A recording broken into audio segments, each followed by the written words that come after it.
In today's 13th episode of the Sports and Psychology podcast, we are jumping into a topic that's really relevant to mid-season right now, and that is relaxing, active relaxing, how to get that great night's sleep, how to regenerate in a way that's going to kick us into the next day, hitting our goals, making sure that we are achieving the best that we can as athletes. So if you're a coach, trainer, business person, amateur athlete, or student athlete looking to improve on how you rest and how you really regenerate both your mind and your body so that you're performing at your best, then you're right where you want to be.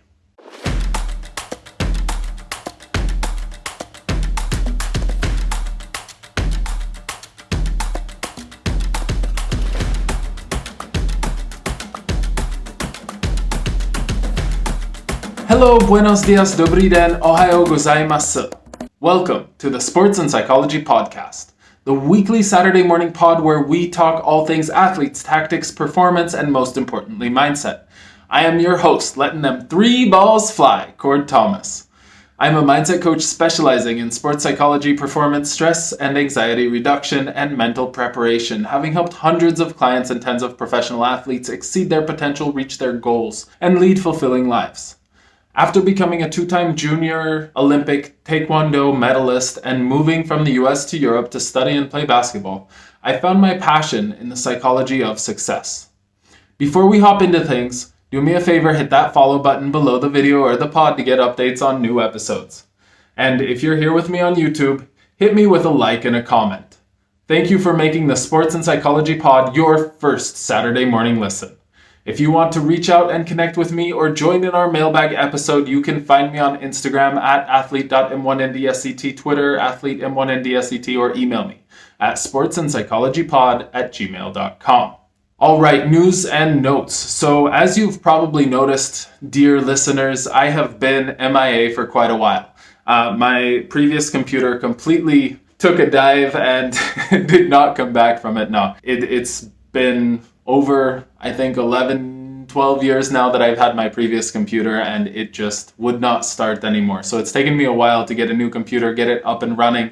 And then, let's be honest, it's just taken me a while to get into the groove of things again after the new year and the holidays to start recording pods again. So I am back, coming at you weekly, and we will get this going, staying steady, and you will hear me now on a weekly basis.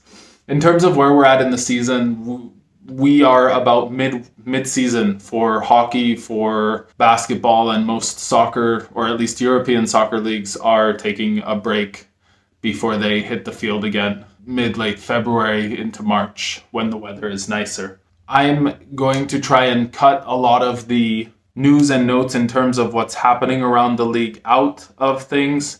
It is, however, trade season in the NBA, and I'm hoping next week or the week after to do an episode on how to deal with a transfer of positions or jobs, meaning if we get traded, if we get moved, if we're asked to change positions suddenly, and that will therefore comment the trade season and our approach to that, and how maybe we can start with a new team, or if we feel maybe shunned by one team and taken on by another, how to kind of approach that situation.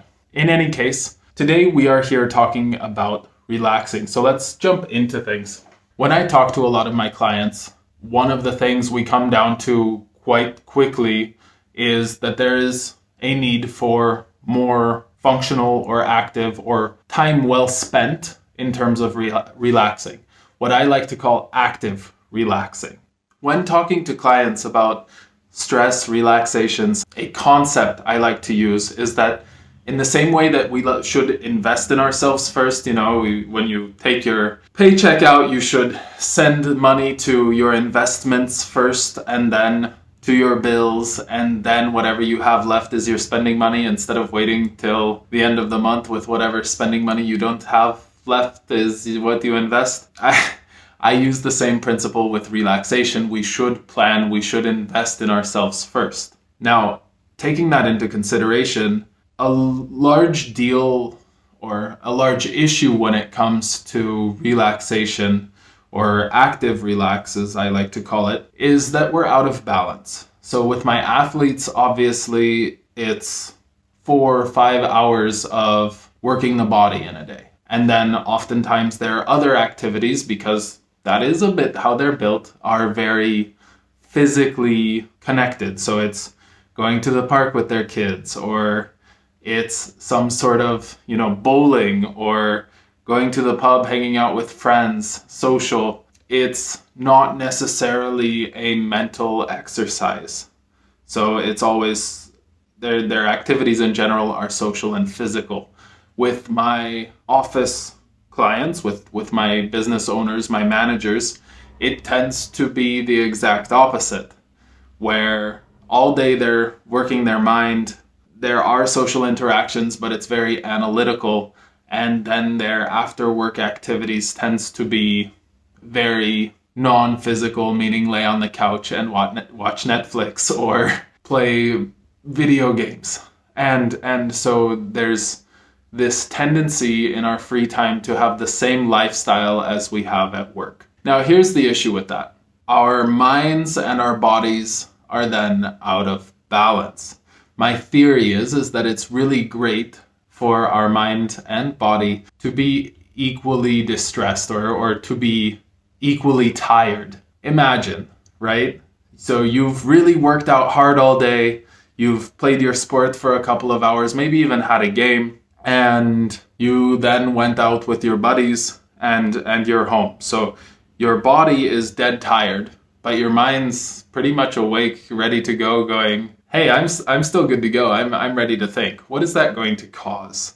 We're heading to bed, and our body's like, I cannot do anything more, and our head's going 100 miles an hour, especially if we include adrenaline from a game. We can take that opposite scenario where we've been sitting at work all day, and then we come home and we're hitting Netflix, and again, not moving much, and our brain, our eyes, our active thinking, dead tired, done, and our bodies are wanting to jump up and down, ready to go, full of energy. That level of sleep is going to be really a really low quality. So my goal with my athletes and my non-athletes, meaning my managers, my business owners, some students that are working on stress and anxiety, is to have an equal level of exhaustion by the end of the day.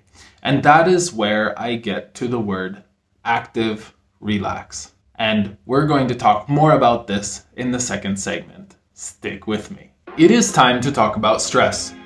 We are hitting the middle of winter, family gatherings, heavy work schedules, lack of motivation on our goals, middle of exams for a lot of my Czech clients, and managing our stress levels is a necessity. Other than finding help from someone like myself to teach you techniques and manage your stress levels, an easy thing for all of us to do is to just take a moment, take a deep breath in, release it,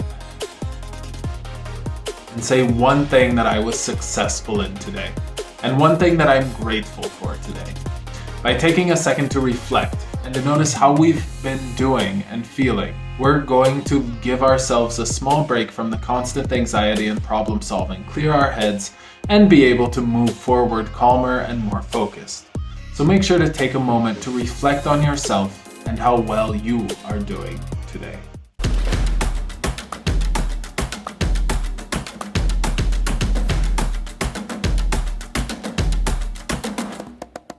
We are back, and here in the second segment, we are going to go over what active relax is and some ideas on how to fill that, and probably also a time expectation, how many hours maybe per day or how long that might be.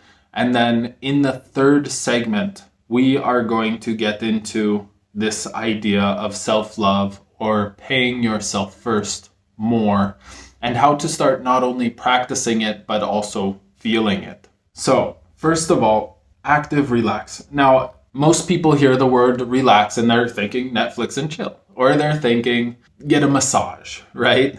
Which for some people is great, but that doesn't help us with our theory of balance, right? So if my brain is supposed to be just as exhausted as my body, but my way to relax is I play sports 4 or 5 hours a day, and then I go hit the massage table. That's still physical in a lot of ways. That's not tiring my brain at all. And it kind of goes the same thing for the business people. Like if I'm an office worker, I sit at the desk all day and then I go and I take a bath in the evening to relax. That's great. Fantastic relax, fantastic me time. I love it. But it's not giving you the balance that we're looking for. So active relax. This idea is that relaxing should be balancing, equalizing your day. It should be spending time exerting yourself on the things that you don't normally exert yourself in to give yourself an equal amount of drainage, an equal amount of energy loss, and to go to sleep knowing that both sides, all sides of yourself are tired in some way. You're not full of energy on one side and completely dead on the other. So some ideas. For my athletes, I will always turn to reading when they're getting their massages or getting their tape work done, or if they're on the bus. If we can work on educating them, making sure that they're studying, learning about the game, not only about the game but other areas, that's also going to help them improve in their sport. And a more active brain is a sharper brain.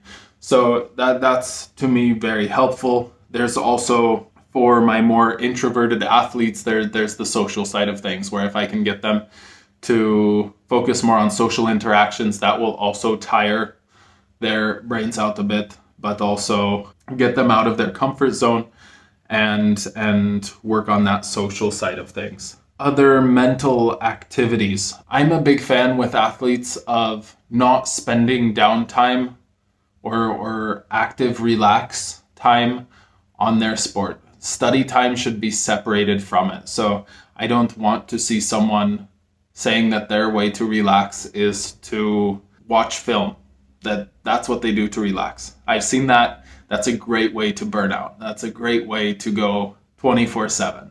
That's the same thing as if a business owner said that their way to relax is to read emails. You look at that and go, what? Right?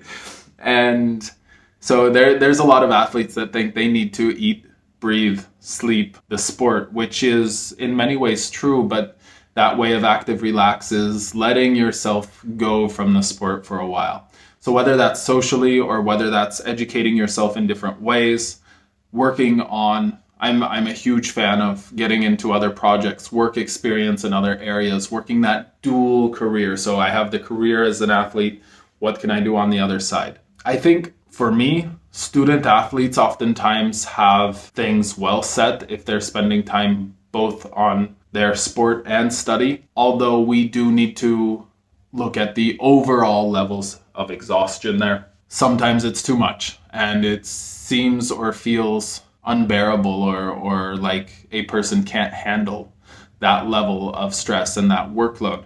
So making sure that you are getting breaks from both is also going to be important.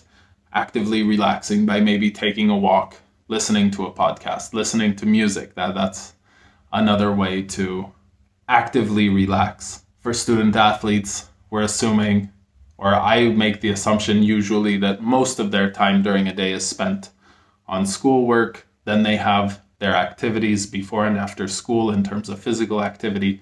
So that free time should be spent turned off in some ways, but ideally not just by avoiding their thoughts, but by really actively engaging some of them or setting expectations, working on that mindset of succeeding. All right. And for my owners, for people who sit most of the day, what is that active relax? Honestly, it's going to be a workout. It's going to be a nice walk. It's going to be, for a lot of people, a great way to actively relax is even to clean. Now, we need to be careful that that's not being used as procrastination, but if it's planned ahead of time, really important, we want to, like I said at the beginning of the episode, invest in ourselves first, meaning we plan our week ahead. We plan when we have these active relax times, ideally each day. And if we have these set up, then we have activities that are going to help balance our energy level. So cleaning, walking, exercise, hitting the gym, fantastic. Other ways to do this, I think for people who are less gym inclined, let's put it, joining some sort of community is oftentimes really helpful, or some sort of group where you go to lessons. Group fitness tends to be helpful, and the running group, what have you. I love to see, for mental health, at least once a week, getting that heart rate above 150 beats per minute. That can be whatever, jump rope, running, a sport. It doesn't matter too much, but just for general mental health, for those who aren't completely athletic, that's really important. Other ways to actively relax for people who spend most of their days inside is really to get outside and do something. Now, I understand it's winter time, so it's a pain to put on all your clothes to get outside, but getting that fresh air, especially if you're out in the forest, will also help reset your microbiome. Again, mental health connected to gut health as well. And that's a way to also get some movement, reconnect, reset, give yourself some time, invest in yourself. All right, that is it for the second segment. And in the third segment, we are going to be hopping into self-love, what that means, and how to start prioritizing ourselves first. A really kind of basic concept for me, but one that I feel like we all need to have repeated sometimes and definitely come back to, because it's something that for a lot of us is quite difficult. It's easy to fall into, let me prioritize others, let me prioritize all the things I have to do in a day. And we do need to come back to, I'm doing this for me first. This helps me move towards my goals. All right, see you then. It is time for me to talk about my services. One of my favorite topics with clients is leadership, organizing, and driving a team, setting standards, values, priorities, and a passion for success. This applies both to my athletes, coaches, and my non-athlete clients, such as the 5 to 6 business owners I have at the moment. I love helping owners and managers, as well as leaders of a sport, spend time and energy on what's truly valuable. Can you imagine? I had a new client come to me and tell me his own sports success was being derailed by the fact that all his energy just went into organizing and caring for the rest of his team. This is more common than you think. Then I have a whole slew of clients who either are supposed to lead and they don't, or don't know how, or they just don't have the respect of their team or the management or their colleagues. We do such amazing work together, and it is absolutely fantastic to see these people evolve and to see them outpacing their goals month after month. If this sounds like something you need, then reach out now. Send me a few sentences on what you're struggling with, and I'll tell you directly whether or not we would be a good match. And if not, I'll do my best to recommend someone who would. I work with athletes 15 years of age or older, and all other clients from 17 plus. And each session now is only $75. All of my sessions are completely personalized to your needs, whether that's online or in person. So take a look at booking a session directly at coachingprahad.com. That's coachingpraha.com/book online, or reach out to me on Instagram at athlete.m1ndset, Twitter athlete_m1ndset, or email me at sportsandpsychologypod@gmail.com.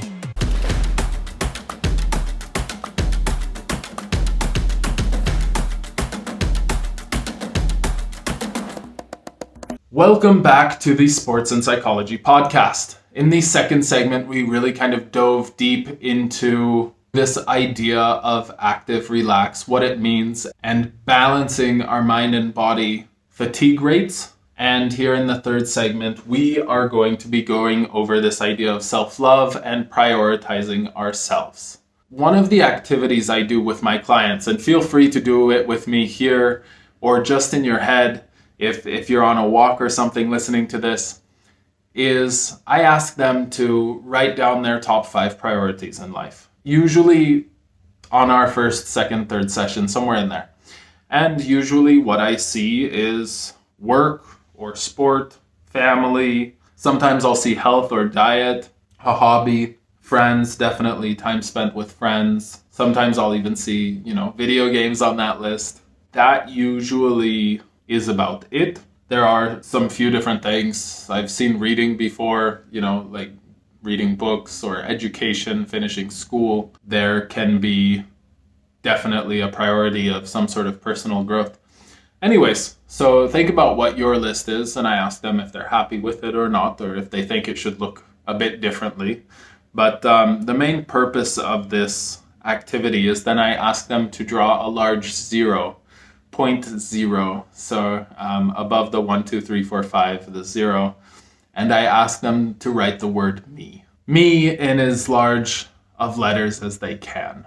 So you can imagine at the top, me, and then the priorities I have in life. Why do I do that? None of those priorities a person has in life are truly being fulfilled, are truly being met, if that person isn't taking care of themselves first. Taking the time to think about what we need in our routines, what we need to relax, what we need to balance ourselves out, and giving it to ourselves, investing in ourselves, extremely important. Not only as athletes, but whoever's listening to this podcast, extremely important. So what is self-love? To me, it is giving ourselves what we need and knowing that it's also moving ourselves towards our goals. It's working at a level of reality. So planning realistically. It is pushing ourselves just enough to feel uncomfortable, but not so much that we're really dragging ourselves down and feeling unmotivated. It's graceful.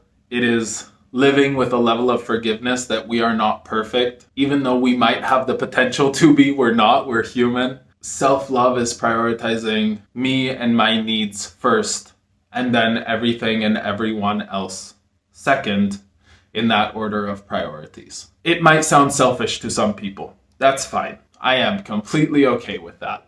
Why? I don't think personally it is selfish if a mother cares for herself in a good way and then comes to her kids and gives them 100% of herself. To me, that's inspiring. To me, that's someone who, during that time spent with her kids, is going to be a very loving and respectable mother. Whereas the mother who works and comes home directly and spends 20, 30 minutes, maybe an hour longer with her kids, but is stressed out and not caring for herself, is there maybe at 30, 40%, and it definitely is not her best self. To me, that's not even prioritizing the other things, if we look at it that way. The same thing with your sport or with your job. If you're not caring for yourself, if you're not making sure that you are relaxed, that you're ready to go, that you've regenerated in the right way, then you're not going to be showing up 100%. And so that is why this topic is so important. Now, something I've mentioned a couple times already during this pod is that planning is important. To me, the most important part of self-love is a realization that probably we're not going to do it automatically, and this belongs in part of our goals, part of our personal growth. So caring for ourselves means planning as well. It doesn't just mean doing what we feel like, it means doing what we need, which oftentimes doesn't necessarily need to be comfortable. Being that active relax, meaning we need to plan for it. So whenever you do your weekly or your daily planning, take a look at when you have time, space, or more when you're going to make room for these kinds of activities that are going to help you exert energy, either on that mental side or that physical side, to balance you out so that you're going to bed getting a good night's rest and then waking up the next day more re-energized, because you're not going to bed with your mind going 1,000 miles an hour or your body creating stress because it hasn't had any physical activity the whole day.